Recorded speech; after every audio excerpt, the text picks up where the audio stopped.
خواتین عورتیں یہ بڑی بھاؤک ہوتی ہیں، جذباتی ہوتی ہیں، ان کو اپنی فیملی سے لگاؤ ایسا ہوتا ہے، اسی لیے آج باباؤں کے چکر بھی سب سے زیادہ عورتیں ہی لگاتی ہیں۔ صحیح میں کہہ رہا ہوں کہ عورتیں جانا بند کر دیں تو باباؤں کی دکانیں بند ہو جائیں، نہیں چلیں گی دکانیں، کیونکہ اور ایڈورٹائز بھی میں دیکھتا ہوں بابا لوگ دوسرے کسی عمل کا ایڈورٹائز کرتے ہی نہیں، پیپر میں بھی ایڈورٹائز آتا ہے تو سب سے زیادہ یہی ہے کہ مرد کو مٹھی میں کیسے رکھنا ہے، یہ اٹریکٹیو عمل ہے، کیونکہ ہر عورت آئے گی اور ہر عورت کو یہ چاہیے کہ شوہر میرا مٹھی میں رہے۔ اور پھر دوسرا عمل یہ بھی ہے کہ کیسے شوہر اپنی بیوی سے دور ہو جائے، یہ شوہر کی اماں ساس کا عمل ہے، اس کو بھی یہی چاہیے۔ اور بابا انہی دو عورتوں کے بیچ میں کھیلتا رہتا ہے، ایک کو محبت کی تعویذ دیتا ہے، ایک کو نفرت کی دیتا ہے، اور ہر 8 دن پر وہ چکر کاٹتی رہتی ہیں۔ عورتوں کے جذبات کمزور بھی ہیں، کمزور ہیں، ان کا بچہ بیمار ہو جائے تو یہ نہیں دیکھتی کہ کس کے پاس جانا ہے، جس نے بھی تھوڑا مشورہ دے دیا یہاں جاؤ چلی جائیں گے۔ ایسا نہ ہو، ایمان والی خواتین بنو، ورنہ تم میں اور بھینس میں کوئی فرق نہیں، بھینس ہر جگہ منہ ڈال دیتی ہے، اس کو یہ نہیں پتا ہوتا ہے کہ کس چیز کو وہ کھا رہی ہے۔ بچہ تمہارا ہے یقیناً۔ بعض عورتیں وہ بھی ہیں جو اپنے بچوں کی صحت کے لیے کبھی کسی درخت کو جا کر کے ناڑا باندھ کر کے آ گئیں، کہیں تالا لگا کر کے آ گئیں، کہیں کسی پتھر پر تیل ڈال کر کے آ گئیں، سب کیا کیا ہوا ہے، یہ ہو بھی رہا ہے۔ کیوں؟ ان کو کوئی مشورہ دیتا ہے چلی جاتی ہیں۔ ایمان مضبوط رکھو، اللہ ہی شفا دینے والا ہے، اور جائز طریقے سے حلال طریقے سے اگر کوئی چیز ملتی ہے تو بالکل علاج کرو، بالکل علاج کرو، ہم یہ نہیں کہتے، لیکن یہ نہیں کہ کسی نے مشورہ دے دیا تو اپنے بیٹے کو گائے کا پیشاب بھی پلا دیا، پیٹ درد صحیح ہو جاتا ہے تو آج وہ کنیا بابا کا پیشاب تو بکتا ہی رہتا ہے، تو بہت سارے لوگ اس میں بھی پریشان ہیں۔ پہلے تو ڈائریکٹ گائے کا لیتے تھے، اب پاکٹ میں آ رہا ہے تو لوگوں کو ایسا لگنے لگا کہ شاید اب کچھ اس میں اپ گریڈ ہو گیا ہے پیشاب، اور یہ صحیح میں دوا کا کام کرتا ہوگا، کیونکہ آج یہاں دیکھ رہے پوری دنیا ہنس رہی ہے، آپ ہی نہیں، پوری دنیا ہنس رہی ہے، پورا عرب، امریکہ، اور جس کی یہ اقتدا کرتے ہیں پیچھے بھاگتے ہیں، یورپ بھی ان پر ہنستا ہے کہ یہ گوبر اور پیشاب کے پیچھے کیسی ہے قوم۔ ہاں کبھی اس کو کوہ نور بتا دیں، کوئی کینسر کا علاج بتا دیں، کورونا کا علاج بتا دیں، عقل سے کچھ نہیں ہے۔ لیکن میں اپنی عورتوں سے کہنا چاہتا ہوں، تمہیں کوئی بھی اس طرح کا مشورہ دے تو بھاگ مت جانا، ابلیس یہاں پر الگ الگ لباس میں ہے، الگ الگ لباس میں ہے۔ عزیزان اکرامی، یہاں پر میں رک کر کے ایک بات کہوں گا، ابھی ایک دنیا میں فرقہ جنم لیا ہے، بلکہ یہ کافی سالوں سے ہے، عباد الشیطان ان کو کہا جاتا ہے، یہ ڈیول ورشپرز، شیطان کے بندے، شیطان کی پوجا کرنے والے، اور ابلیس کو وہ رب العالمین کہتے ہیں۔ وہ کہتے ہیں اصل جو چیز ہے وہ ابلیس ہی ہے، تم لوگ سب جو ہے جس کو خدا کہہ رہے وہ خدا ہے نہیں، شیطان جو ہے وہ اصل خدا ہے۔ الومناتی کا پورا نظام اسی پر جمع ہوا ہے، اگرچہ اس کو سیکریٹ اور خفیہ کہتے ہیں، کوئی چیز سیکریٹ اور خفیہ نہیں، اوپنلی بہت ساری چیزیں ان کی ہوتی ہیں، لیکن وہ ہر ایک کے دماغ میں یہ ڈالنا چاہتے ہیں کہ اصل خدا یہ ابلیس ہے، شیطان ہے، تم نے نام اس کا شیطان رکھا ہے، اصل میں وہ رب العالمین ہے، نعوذ باللہ۔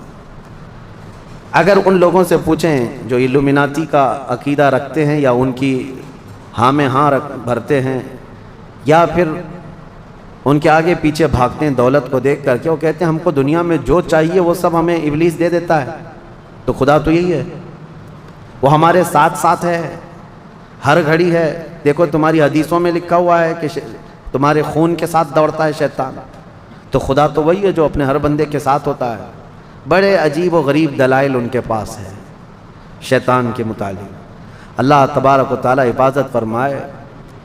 میں آتا ہوں، ہم نے سورہ یاسین میں بھی آج تلاوت کیا ہے کہ اللہ تعالیٰ نے قیامت کے دن یوں فرمائے گا اللہ وَامْتَازُوا الْيَوْمَ أَيُّهَا الْمُجْرِمُونَ، اے فرشتوں آج مجرموں کو الگ کر دو، ان کی پہچان الگ بنا دو۔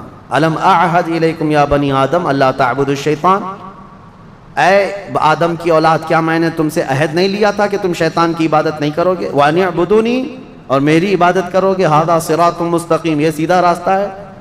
وَلَقَدْ أَضَلَّ مِنْكُمْ جِبِلًّا كَثِيرًا، اس نے تم کو گمراہ کر دیا غلط عادتیں ڈال کر کے. افلم تکونوا تعقلون، کیا تمہیں عقل نہیں ہے؟ یہ قیامت کے دن شیطان کے پجاریوں سے کہا جائے گا. اب پھر رب تعالیٰ فرماتا ہے ہذہ جہنم التی کنتم توعدون اصلوہا، یہ وہی دوزخ ہے جس کا تم سے وعدہ کیا گیا تھا، ڈالو ان کو اس میں. پھر اللہ تعالیٰ فرماتا ہے الیوم نختم علی افواہہم، آج ہم تمہارے منہ پر مہر لگا دیں گے، مہر لگا دی جائے. تکلمنا ایدیہم وتشہد ارجلہم بما کانوا یکسبون، تمہارے ہاتھ ہم سے بات کریں گے، تمہارے پیر گواہی دیں گے تم کیا کیا کرتے تھے. قیامت کا منظر ہے سورہ یاسین میں. میں جو بات عرض کر رہا تھا وہ ادھوری نہ رہ جائے. امام احمد بن حنبل کی موت کا وقت تھا، وہ کہتے ہیں شیطان آ گیا. ابلیس کہنے لگا میری طرف دیکھو، میں تمہارا اصل رب ہوں، میں تمہیں تکلیف میں نہیں چھوڑ سکتا، فلاں فلاں فلاں. کہتے ہیں میں عجیب کشمکش میں تھا کہ اس کے ہاتھ سے پانی لے لوں، مجھے مصیبت میں اس حالت میں یہ مدد کے لیے آئے، کیا کروں کیا کروں. گمراہی نزع کے وقت بڑے بڑے لوگوں کا ایمان چلا جاتا ہے. امام احمد بن حنبل کہتے ہیں بچنا تو چاہ رہا تھا لیکن میری طاقت نہیں تھی کہ اس کو بھگاؤں کسی طرح. اچانک ایک خوبصورت نوجوان آیا سفید لباس میں، آتے ہی اس نے گھونسے مارنا شروع کیا ابلیس کو، اور ابلیس اتنی تیز بھاگا کہ پیٹ پھیر کر بھاگتا چلا گیا. امام احمد بن حنبل کہتے ہیں میں اس نوجوان سے پوچھا کہ تو مجھے ابلیس سے بچا دیا اس وقت نزع کے وقت میں، تو کون ہے؟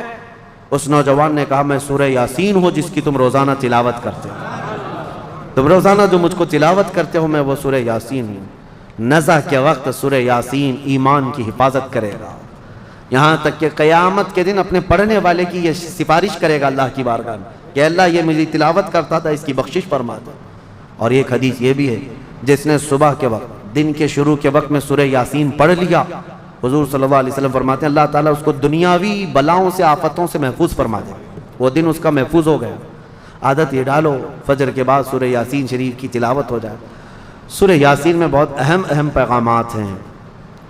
اللہ کریم نے نظام کائنات اس میں بیان کیا ہے، انبیاء کرام کے معاملات بیان کیے، اور اس کے بعد یہ قیامت کا منظر بھی اللہ نے فرمایا، جنتیوں کا بھی حال، دوزخیوں کا حال بھی بیان کیا. اولئک اصحاب الجنتی، یعنی جنت والے جو ہیں ان کانت الا صیحۃ واحدۃ فاذا هم خامدون. یہاں سے اللہ تبارک و تعالیٰ نے ان لوگوں کا بھی ذکر فرمایا جن کے پاس رسول آئے اور انہوں نے جھٹلا دیا.